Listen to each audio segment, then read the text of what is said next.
Halo Sobat BMKG, apa kabar? Semoga Sobat selalu sehat dan lancar dalam menjalani aktivitas sehari-hari. Jumpa kembali dalam tayangan Weekly Weather Outlook episode ke-51 bersama saya, Hasalika Nurjana. Bagi Sobat yang sudah menyaksikan tayangan kami minggu lalu, mungkin masih ingin tahu lebih lanjut tentang satelit cuaca dan bagaimana cara pemanfaatannya? Nah, pada episode kali ini kami akan membahas lebih jauh bagaimana foto bumi yang diambil oleh satelit cuaca tersebut dapat diterjemahkan sehingga prakirawan kami dapat memberikan informasi cuaca di tempat Sobat berada. Sobat BMKG, mungkin di antara Anda masih ada yang penasaran bagaimana sih prakirawan kami mengamati kondisi cuaca di suatu wilayah?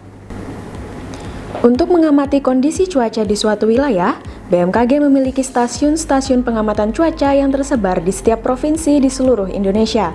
Pengamatan cuaca dilakukan selama 24 jam, 7 hari seminggu baik secara visual maupun dengan bantuan instrumen observasi.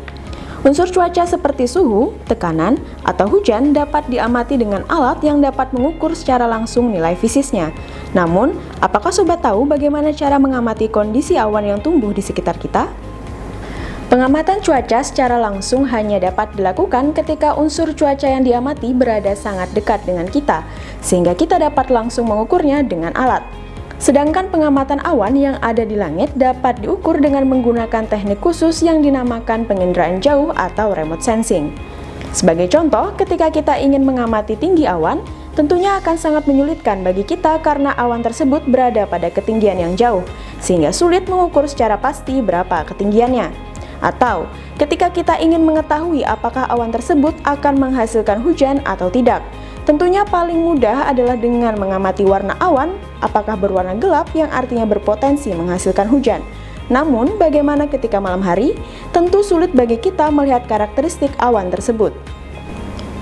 Kemampuan teknologi satelit yang terus berkembang sejak satelit buatan pertama diluncurkan pada tahun 1957, kemudian juga dimanfaatkan dalam dunia meteorologi, di mana sensor kamera ditempatkan pada satelit tersebut untuk memoto muka bumi, khususnya awan secara berkala.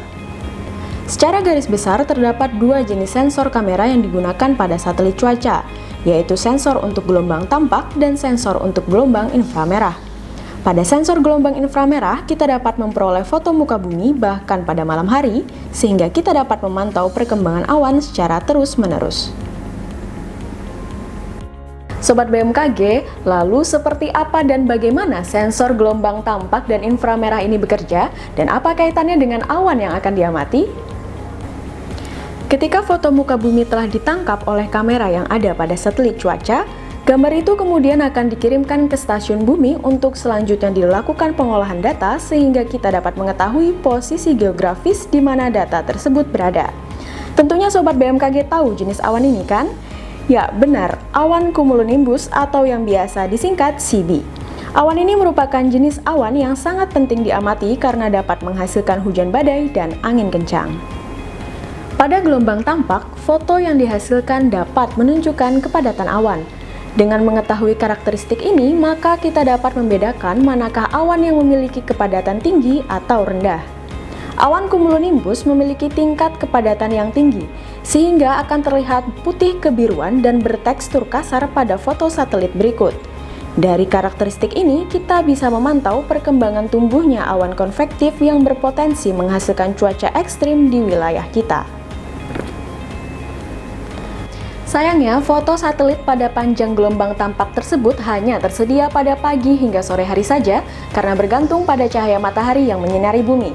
Namun untungnya, ketika malam hari, satelit cuaca masih bisa menangkap foto bumi dengan menggunakan sensor inframerah. Sensor inframerah ini dapat mendeteksi suhu yang dipancarkan oleh permukaan bumi. Oleh sebab itu, kita dapat mengetahui ketinggian dari puncak awan yang kita amati. Semakin dingin suhu dari puncak awan itu, maka posisinya di udara akan semakin tinggi. Ketika kita mengamati awan cumulonimbus yang menjulang sangat tinggi hingga belasan kilometer, maka puncak awannya akan sangat dingin. Oleh sebab itu, awan CB pada foto satelit teramati memiliki suhu yang jauh lebih dingin daripada sekitarnya. Ketika Sobat BMKG melihat pola atau karakteristik dari awan cumulonimbus pada foto satelit tersebut di wilayah Sobat berada, maka Sobat perlu waspada karena bisa saja akan terjadi cuaca buruk di sekitar Sobat. Sebagai contoh, mungkin Sobat BMKG masih ingat kejadian hujan lebat disertai angin kencang di kota Depok beberapa waktu yang lalu. Kondisi cuaca buruk ini diakibatkan oleh adanya awan cumulonimbus yang ada di atas kota Depok. Bagaimana kita mengetahuinya? Ketika kita lihat pada foto satelit cuaca Himawari 8 berikut ini, pada waktu yang sama terlihat pada band gelombang tampak awan yang tampak berwarna putih kebiruan dan bertekstur kasar, sehingga disimpulkan memiliki kepadatan yang tinggi. Sedangkan pada band inframerah, suhu puncak awannya sangat dingin bahkan hingga mencapai suhu negatif 60 derajat Celcius. Oleh sebab itu, kita dapat menyimpulkan dengan melihat karakteristik awan yang sangat padat dan suhu puncak awan yang sangat dingin, berarti di lokasi yang sama terdapat awan cumulonimbus yang menyebabkan badai dan angin kencang. Nah, Sobat BMKG, sudah tahu kan bagaimana cara melihat kondisi cuaca menggunakan satelit? Sobat BMKG juga dapat mengunjungi website resmi kami di www.bmkg.go.id/satelit untuk mendapatkan foto satelit cuaca terbaru. Itulah tadi sekilas informasi tentang bagaimana mengetahui kondisi cuaca dari satelit cuaca. Lantas, bagaimana prospek cuaca di wilayah Indonesia dalam 1 minggu ke depan? Berikut informasi selengkapnya.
Sobat BMKG, kondisi cuaca di wilayah Indonesia sangat dinamis dan dapat berubah sewaktu-waktu.